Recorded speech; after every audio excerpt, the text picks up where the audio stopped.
Brendan Kemet, Stéphane Sellamy, bonjour. Bonjour. Bonjour. Merci beaucoup d'être avec moi sur le plateau de Playlift. Je suis très contente de vous recevoir.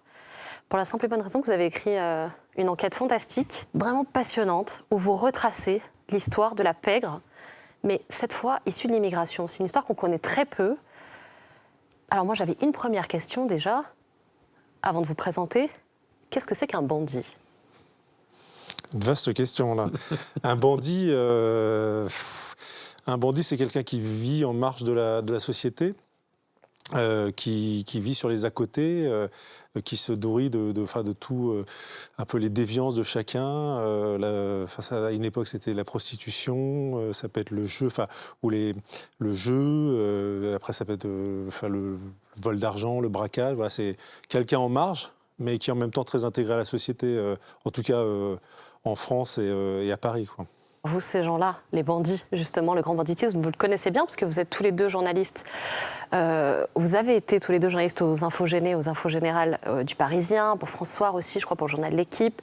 Donc cette enquête-là, finalement, ça fait plus de 20 ans que vous travaillez dessus et elle retrace 60 ans de cette histoire du grand banditisme français et vous l'appelez la saga secrète. Pourquoi secrète ?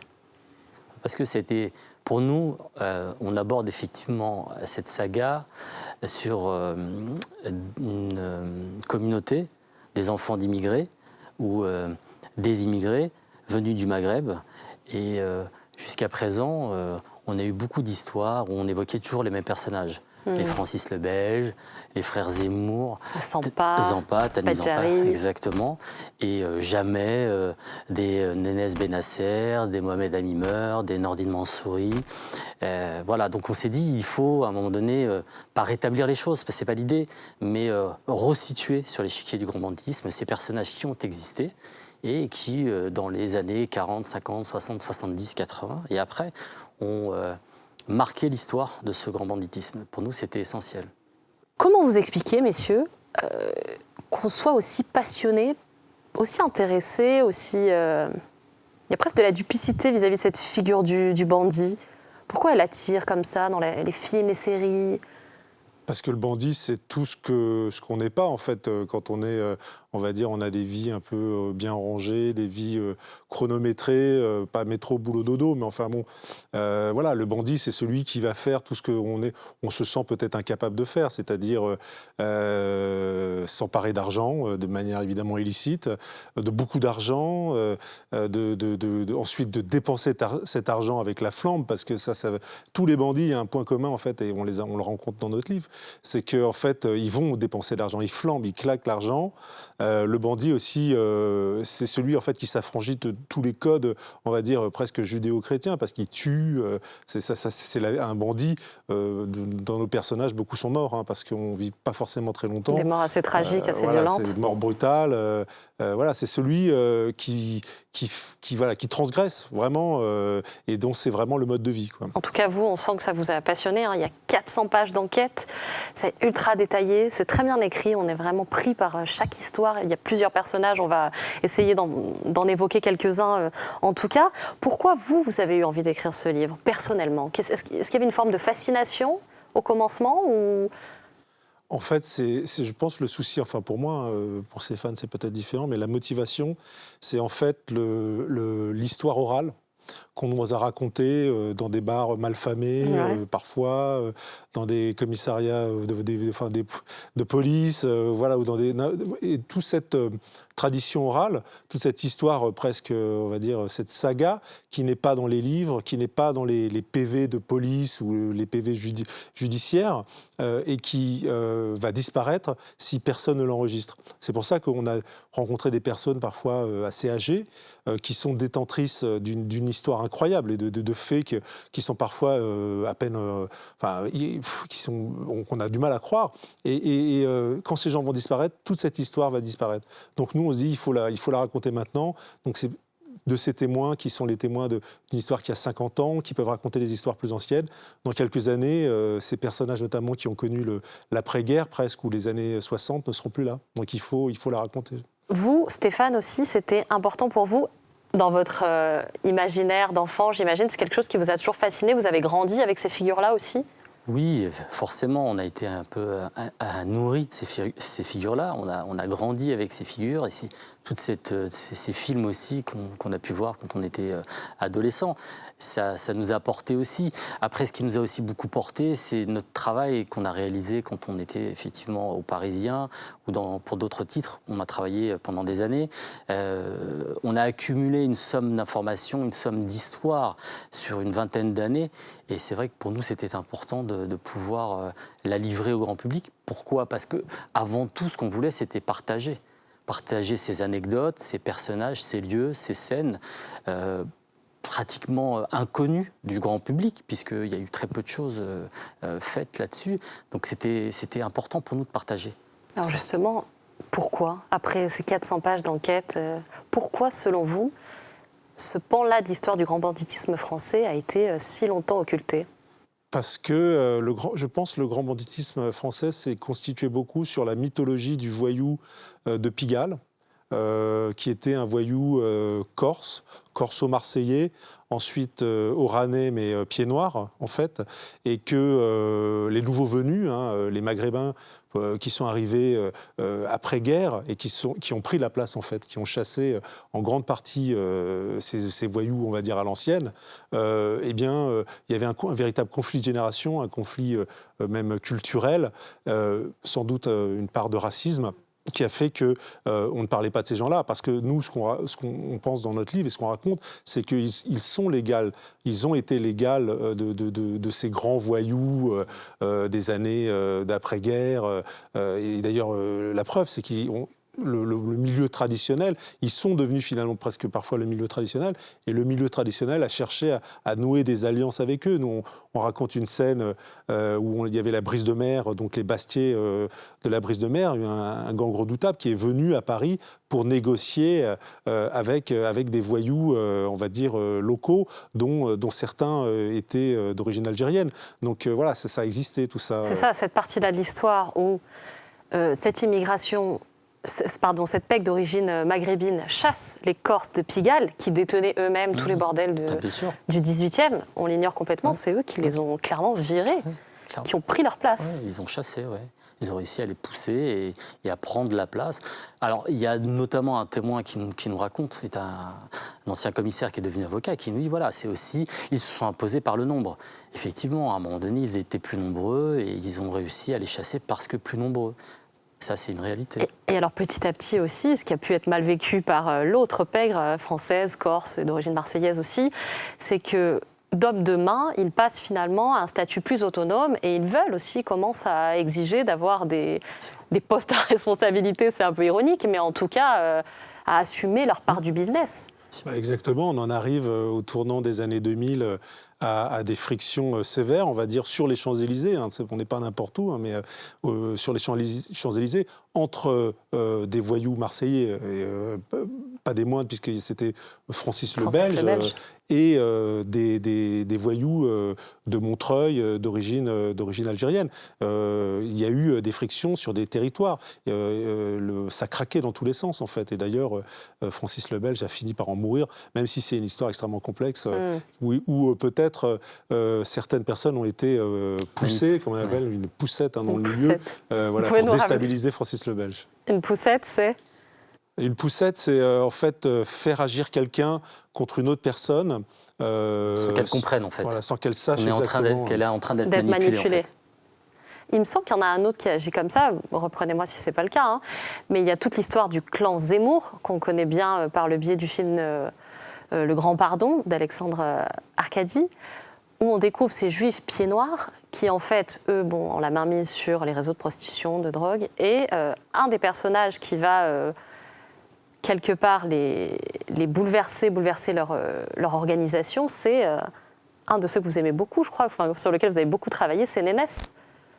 Alors Nénès, oui, Nénès, alias, de son vrai nom, Marcel Benasser, est une très grande figure du milieu parisien. Qu'on connaît très peu, pareil, des années giscardiennes. C'est le bandit, un des plus gros bandits de la fin des années 1970. On l'appelait le beau gosse aussi, parce qu'il était très beau. Un gars qui avait une grande taille, belle stature, à moitié kabyle, à moitié, on va dire, gaulois, un bel homme et quelqu'un dangereux, de très dangereux, de résolus et d'intransigeants. Et c'est pas évidemment un milieu.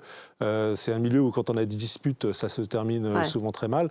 Donc qui a tué beaucoup de gens et qui a participé grandement à l'extinction du clan Zemmour, qui était vraiment le tout-puissant à Paris, et pas qu'à Paris, dans les années 1970. Mais c'est lui aussi, je pense, qui a fait prendre conscience à ces jeunes, à la génération qui arrivait derrière, que finalement, ils étaient tout à fait capables de prendre cette place qu'on ne voulait pas leur laisser. Et c'est lui qui, quelque part, a dit, vous voyez, on est capable de le faire, on peut le faire. C'est un des premiers, justement, à avoir instillé cette idée d'autonomie au sein de cette pègre maghrébine. Oui, il avait au côté aussi, apparemment, ce qu'on nous raconte, des gens qui l'ont connu, protecteur, en fait, de par ses origines. Il avait une tendresse, notamment pour le milieu kabyle, qui était un milieu très important à Paris, notamment les jeux clandestins, les parties de cartes, on va dire les flambes, comme on appelait ça, et qui était racketté, en fait, par le clan Zemmour. On n'ouvre pas une partie comme ça avec beaucoup de gens, puisque c'est des moments assez... incroyable, des parties qui peuvent se jouer sur 3-4 jours, où on ne s'arrête pas, on mange en même temps sur la table, voilà. Et donc ça représente évidemment beaucoup d'argent, donc beaucoup de tentations et beaucoup d'intérêt pour d'autres voyous, et donc ils étaient rackettés, et Nénès Benasser s'est interposé en fait, en disant il faut cesser de les racketter, et il y a eu des morts évidemment après, puisque ça ne se passe pas toujours facilement. Non, et lui-même a fini avec 2 balles dans la tête. Et oui, il est tombé en fait victime, on va dire, victime d'une cabale, probablement, avec les Juifs, les Zemmour d'un côté, ou les héritiers des Zemmour, d'autre côté un parrain de Barbès important dans le proxénétisme, qui tenait tout Barbès, et voilà, il dérangeait beaucoup de monde. C'était le voyou émergent, et probablement celui qui devenait le plus important à Paris à cette époque. Sur ces 400 pages, quel est, selon vous, le plus gros coup? Donc, vous décrivez beaucoup de cases, beaucoup d'affaires, C'est lequel le plus spectaculaire, selon vous, de toute cette histoire, sur ces 60 années? Il y en a un qu'on aime beaucoup, c'est le cas de la Société Générale sur l'île Saint-Louis, qui est emblématique pour plein de raisons. D'abord parce qu'il a lieu un mois après celui de Nice, d'Albert Spaggiari, à l'été 1976, donc juste un mois après, et qui a été un peu éclipsé dans l'histoire, mais qui est presque plus beau parce que l'endroit est incroyable. Voilà, l'île Saint-Louis, on est au cœur de Paris, on est en plus à côté de la maison de Madame Pompidou, il y avait Roland Dumas, il y avait le chanteur Moustaki, il y avait tout un côté un peu showbiz people qui est assez rigolo, et des motivations, on ne sait pas si ça a été fait seulement pour l'argent, mais peut-être aussi pour s'emparer de documents compromettants pour des personnalités. Et puis c'est un modèle du genre, dans le sens où c'était des égoutiers qui ont fait leur chemin, qui ont fait des tunnels, ça a duré plusieurs jours, et puis surtout ils n'ont pas été pris. Il n'y en a aucun qui a été pris. Alors c'était pas uniquement, on va dire, des bandits venus d'Afrique du Nord. C'était une équipe mixte, et c'est ça qui est intéressant. Et là où on voit en fait la poussée et l'importance que prennent ces bandits, puisqu'il y a des Gaulois, on appelle ça des Gaulois, des bandits bien franchouillards, de la banlieue sud, Titi Pelletier, voilà, des figures comme ça. Et puis à côté, il y a déjà des Kabyles ou des enfants d'immigrés, et qui sont des soldats. Mais le fait qu'ils arrivent dans une entreprise comme ça, importante et audacieuse, montre déjà qu'ils ont gravi des échelons, et qui vont, quelques années plus tard, en vérité, c'est eux qui vont dominer le milieu, en tout cas le milieu parisien. Comment vous avez réussi à avoir ce genre de détails? Parce que justement, sur cette session, moi je vous ai dit, c'est mon préféré quand on a attaqué cet entretien. Sur le fric-frac de l'île Saint-Louis, vous avez des témoignages incroyables. Il y a Moustaki qui attend devant. On apprend cette histoire de matelas qu'ils avaient dû laisser dans les galeries parce qu'ils y sont sans doute restés des jours pour les creuser. Ils ont mangé sur place aussi. Ils mangeaient sur place. Il y avait Balou qui avait peur, un des mecs qui avait peur des rats, donc il faisait carrément qu'il lançait les gyrophares, il y a plus discret. Donc il y a tout un tas de petites anecdotes qui rend vraiment le récit mais génial. Comment vous avez obtenu tout ça? C'est des témoins qu'on a réussi à retrouver de l'époque, d'autres qui ont entendu parler aussi de cette histoire ou qui ont pu avoir des liens avec des acteurs de cette affaire. Donc c'est vrai que ça n'a pas été simple parce que souvent dans ce milieu, les gens se confient peu, n'ont pas envie de raconter ce qui s'est passé parce que, pour différentes raisons, mais qu'on peut comprendre, toujours sous le coup peut-être de poursuites judiciaires. Donc non, on a réussi à récolter de nombreux témoignages de gens qui, jusqu'à présent, s'étaient très peu exprimés. Peut-être qu'on n'était pas non plus allé les chercher. Et comment, justement, on arrive à donner confiance aux gens? Oui, c'est une relation de confiance qui se bâtit sur le long terme. Après, il faut quand même être aussi... c'est des affaires qui ont presque un demi-siècle. Beaucoup des personnages qui ont participé sont morts. Il y a une sorte de... Ça devient finalement du folklore, ça devient des histoires qu'on se raconte. Donc les enjeux sont moins prégnants qu'un vol à main armée commis, par exemple, en bas ou un cambriolage en bas des Champs-Élysées il y a quelques années, quoi. Évidemment, c'est plus facile de parler de ça. Mais, et puis je pense aussi qu'il y a... une volonté un peu peut-être pour certains de revendiquer des actions d'éclat, comme ça, des actes d'éclat, quand il n'y a pas de mort, il n'y a pas de blessés. Finalement, il y a eu des personnes lésées, mais c'est surtout les banques, donc comme vous l'avez dit, c'est un peu un acte de Robin des Bois, quoi.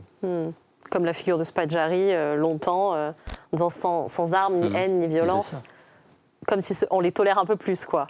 C'est exactement ça. Et puis, en plus, il y a des passerelles entre l'affaire de Spadjari et celle-là, puisque c'était probablement une ou deux équipes, voire la même équipe. Oui, c'est le même modus operandi. Exactement, qui a travaillé ça, qui a imaginé. C'est d'ailleurs malin, parce que les banques n'étaient plus attaquables par l'extérieur. Il fallait passer par en dessous, mais personne ne l'avait fait avant eux. Et puis, on raconte qu'ils ont un peu tâtonné. Il y a eu plusieurs histoires, jusqu'à ce qu'ils arrivent à faire ces deux coups assez incroyables, avec probablement une personne qui a participé aux deux, quoi. Il y a un autre élément majeur qui survient, c'est la guerre d'Algérie, dans ces 60 années d'histoire de la pègre maghrébine. Et un ancien policier dont vous avez recueilli le témoignage de la brigade de répression du grand banditisme affirme que les prémices de la guerre d'Algérie, en fait, ils sont déjà dans le Pigalle des années 50. Notamment à Barbès et à La Chapelle, où on trouvait déjà des instances du mouvement national algérien. Et une partie des coulisses de la guerre d'Algérie s'est tenue là. Et notamment parce que les Félagas récupéraient de l'argent aussi auprès des proxos, des souteneurs qui habitaient à ce moment-là le 18e arrondissement. Tout le monde était mis à contribution à l'époque. Tous les commerçants, mais aussi du coup les proxénètes qui pouvaient être considérés comme des commerçants, comme d'autres. Donc ils venaient les racketter pour alimenter le Front de Libération. Ils leur expliquaient qu'il fallait maintenant qu'ils versent leur obol, si on peut dire ça comme ça, parce qu'il fallait financer effectivement la libération de l'Algérie. Donc ils n'avaient pas le choix. Et ça pouvait même vraiment dégénérer, parce que ceux qui ne voulaient pas payer, en général, ça ne se passait pas bien pour eux. Et il y a eu effectivement des récits de scènes, de tortures ou d'exécutions dans des caves à Paris à cette époque-là.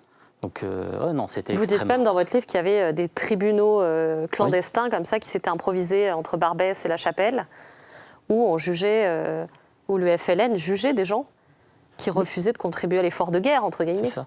Mais on connaît bien, je pense, enfin pas toujours tant que ça, mais la guerre d'Algérie, en Algérie, sur le territoire algérien. Oui, mais ce qui s'est passé, ce qui était à l'époque la métropole, a été, et notamment dans les grandes villes, extrêmement violent. On a été assez choqués de trouver c'était récurrent. Vous prenez la presse des années 50, vous avez des fusillades quasiment tous les jours dans des cafés, on appelait ça les cafés morts, cafés algériens, cafés nord-africains. C'était d'une très grande violence. Il y avait du racket, effectivement, et puis tous ces proxénètes ont été mis au pas et étaient obligés de travailler pour le FLN. Et puis après, ça a été peut-être un peu donnant-donnant, parce qu'ils ont grandi aussi avec ça, ils avaient des réseaux de faux papiers, des réseaux d'armes, et on raconte pour certains que le régime algérien, finalement, les a gratifiés, puisque certains ont récupéré parmi les plus belles affaires à Alger ou sur la côte non loin d'Alger, quoi. Il y a autre chose qui est assez séduisant dans cette histoire, c'est la connivence qu'il y a entre le milieu du show business, toujours, et la mafia, d'où qu'elle vienne, en fait. et notamment avec plusieurs institutions parisiennes dont vous parlez, la Médina, le Montana, et on découvre par exemple que des acteurs comme Alain Delon ou encore même Jane Seberg étaient très proches de ces milieux-là, fréquentaient ces lieux-là. Ça aussi, c'est assez improbable et à la fois, c'était Paris, quoi. Oui, parce que c'est aussi deux univers qui se fascinent beaucoup, qui s'observent et qui se mélangent et qui se fascinent. Donc il y a eu des échanges comme ça, il y a eu des moments où on a retrouvé des acteurs ou des actrices ou des gens du showbiz dans des lieux effectivement tenus par le grand banditisme ou le banditisme. Oui, oui. Ça, c'est aussi quelque chose qui est ressorti à plusieurs reprises. Ouais, et puis il y avait probablement aussi un côté assez exotique de voir. Alors on nous dit, enfin ces voyous, ces beaux voyous qui en imposaient, parce qu'il faut voir, on a vu des photos de mariage, c'était des pop stars, enfin avec des énormes. Enfin, c'est des gens qui avaient des énormes voitures, des Mercedes incroyables, ça roulait en Rolls-Royce. Il y avait ce c'était côté des flambeurs, c'est ce que vous disiez, clinquant, et qui attirait effectivement le monde du showbiz. C'était les voyous. On va dire, qui fascinait et qui était vraiment en place, quoi. C'était des nouveaux voyous. C'était pas le Corse qu'on connaissait ou le Marseillais. C'était une nouvelle génération. Et d'ailleurs, on voit bien que le cinéma français s'en est beaucoup inspiré.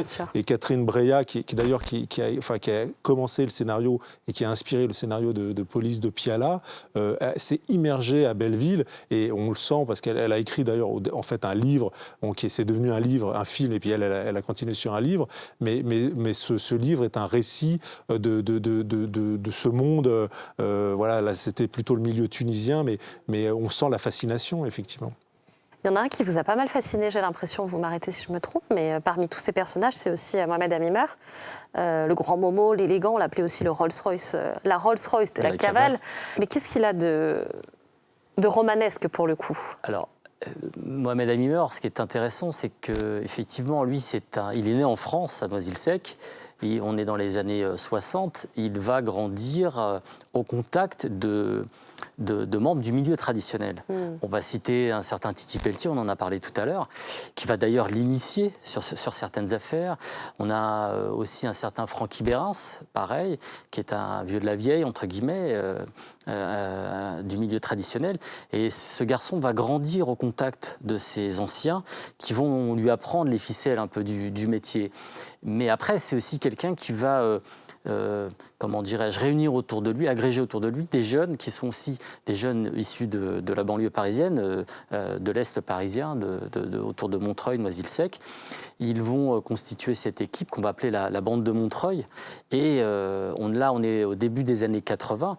Et là, on sait et on comprendra et on apprendra qu'ils vont commettre beaucoup de braquages, de hold-up, comme on les appelait à l'époque. Mais c'est ce qui est intéressant, c'est que c'est une génération qui est passée sous les radars. Les policiers ne les ont pas vus arriver, en fait.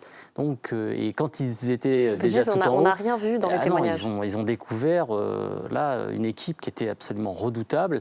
Et avec ce Mohamed Amimer, qui au départ s'appelait le grand Momo, puis est devenu l'élégant au fil de ses affaires, a complètement, on va dire, révolutionné le paysage. Il s'est imposé, c'est devenu une figure du milieu et du grand banditisme parisien. Parce qu'ils ont aussi réalisé des coups incroyables. Il y a ce cast de l'été 1994 dont vous parlez aussi. Pendant 23 ans, on ne sait pas que c'est lui.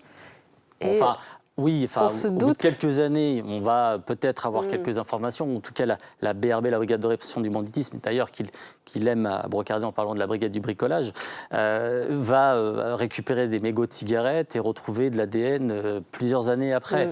Bon, et pour autant, il prend que du sursis. Il prend même pas de... Il va prendre 5 ans avec sursis, mais il a été jugé 23 ans plus tard. Donc, c'est ce qui peut-être aussi explique le fait qu'il ait pris du sursis sur cette affaire. Et là encore, on retrouve à son procès... Grand Corps Malade, Boudère, des personnalités aussi du monde de la culture. Oui, des people, du monde de la culture, oui. Mais comme on le disait tout à l'heure, c'est des mondes qui se côtoient, qui se fascinent aussi. Donc on n'est pas étonné de retrouver effectivement d'un côté des bandits et de l'autre, des gens du showbiz. Mais c'est vrai que c'est un personnage important et marquant de notre histoire parce que lui aussi a marqué son époque et sa génération. C'est un garçon aussi qui a su, à un moment donné, on en parlait tout à l'heure, faire profiter les gens entre guillemets, de sa communauté. C'est une époque, on est au début des années 90, où les jeunes issus des cités ne rentrent pas ou rentrent très peu dans les boîtes de nuit à Paris.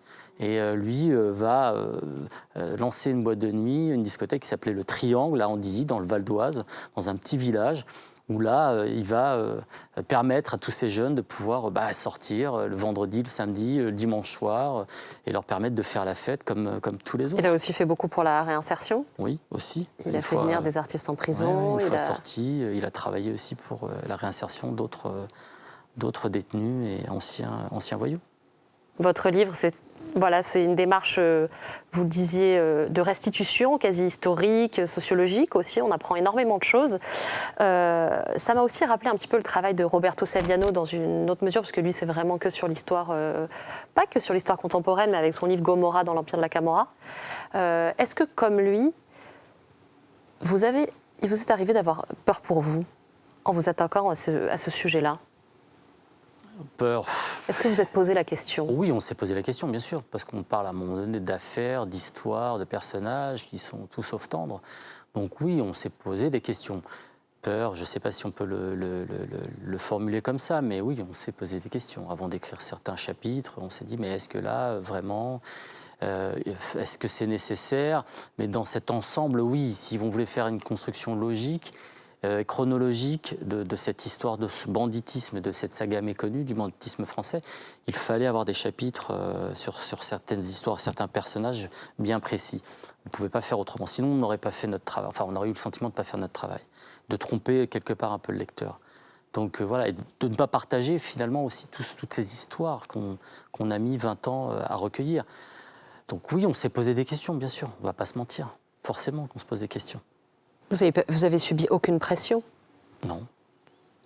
C'est pas des pressions. Disons que on a ressenti l'intérêt de beaucoup de gens autour de notre démarche. Oui, mais c'est. Et la curiosité peut-être. C'est ça. Moins de la pression. De la curiosité. Mais une authentique curiosité parce que je pense qu'on a fait une démarche, on a expliqué ce qu'on faisait et on cherche à tromper personne. Et en même temps, c'est aussi une catégorie qui s'est sentie toujours sous-évaluée, dévaluée, méprisée. Alors que voilà, est mal représentée au cinéma, dans les médias. Certains vous ont fait savoir qu'ils étaient heureux que vous racontiez cette histoire-là, ou que ça leur plaisait, ou qu'ils étaient prêts à témoigner pour vous. Oui. On a beaucoup de retours très positifs. Des gens, on ne nous remercie pas d'avoir écrit ça. Il y a des gens qui préféraient rester tranquilles en vivant cachés. Mais il y a une sorte de, peut-être, de gratitude en disant... Voilà, on remet les choses un peu à leur place et on raconte que le banditisme français, ce n'est pas que le banditisme corse ou marseillais ou autre. Il y a, d'autres acteurs. Et il y a quelques personnages, oui, je pense, qui ne figurent pas dans ce livre, qui auraient aimé y figurer. En tout cas, c'est les retours qu'on a eus. Donc bon, on verra, peut-être qu'il y aura une suite. En tout cas, merci beaucoup à tous les deux, Brendan Kemet et Stéphane Selamy. Merci. Je rappelle que votre livre Maghreb Connection, la saga secrète du grand banditisme français, elle ne sera plus tellement secrète maintenant grâce à vous. Et elle est disponible aux éditions Robert Laffont. Merci beaucoup pour ce travail remarquable. Franchement, c'était hyper enrichissant. Merci. Merci, messieurs. Merci.